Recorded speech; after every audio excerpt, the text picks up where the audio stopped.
வணக்கம். 5 நிமிஷத்துல நம்மளுடைய உடல் வலிமையை வைக்கக்கூடிய ஒரு முத்திரை வந்து இன்னொரு கொடுத்துருக்காங்க.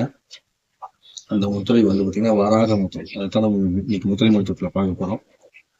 எப்படி நம்ம செய்யணும்னா, 2 கைகளையும் இப்படி கிராஸ் பொசிஷன்ல வச்சுக்கணும். நீங்க வந்து வலது கை கீழே வச்சு, இடது கை மேல வச்சுக்கலாம். இடது கை கீழே வச்சு, வலது கையை மேல வச்சுக்கலாம். 2 பக்கம் வைக்கலாம். வைக்கும்போது, நீங்க வலது கை கீழே வச்சு, இடது கை மேல வச்சீங்க அப்படின்னா, அது ஒரு மாதிரி வேலை செய்யும். இடது கை கீழே வச்சு, வலது கை மேல வச்சு ஒரு மாதிரி செய்யும். இப்படி வைக்கும்போது 2 பக்கம் என்ன பண்றீங்க? இந்த விரலை நீங்க உள்பக்கம் மடக்கிறீங்க. மடக்கிட்டு அதே மாதிரி இன்னொரு கையை அப்படி உள்பக்கமா மடக்கிறீங்க. மடச்சிட்டு இந்த கட்டவரை வந்து இப்படி தொட்டுக்கணும். கட்டவரை வளைச்சு இப்படி தொட்டுக்கணும்.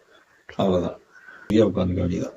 ஸோ இப்படி நீங்க அமைதியா உட்காந்துருந்தீங்கன்னா இந்த வராக முத்திரை வந்து உங்களுக்குள்ள வந்து அபரிதமான ஆற்றலை வந்து கொடுக்கும். நீங்க இடது கையை மேல வச்சு நீங்க செய்யும்போது இந்த முத்திரைக்கு பேர் வந்து வராகி முத்திரை. வலது கையை வச்சு மேல செய்யும் போது இந்த முத்திரைக்கு பேர் வராக முத்திரை. சரிங்களா? எப்படி பைரவி முத்திரை இருக்குமோ அது போல. ஸோ இடதுகாக வராகி முத்திரையை செய்து அனைவரும் உடல் வலிமையும் மன அமைதியையும் தன்னம்பிக்கையும் அதிகரித்து சிறப்பாக வாழ்வதற்கு பயன்படுத்திங்க. இந்த முத்திரையை காலை நேரத்திலையும் மாலை வேலையும் செய்வது ரொம்ப ரொம்ப சிறப்பான விஷயம். அனைவரும் முத்திரையை செய்து வளம் நலம் பெற்று வாழ வேண்டிக்கிறேன்.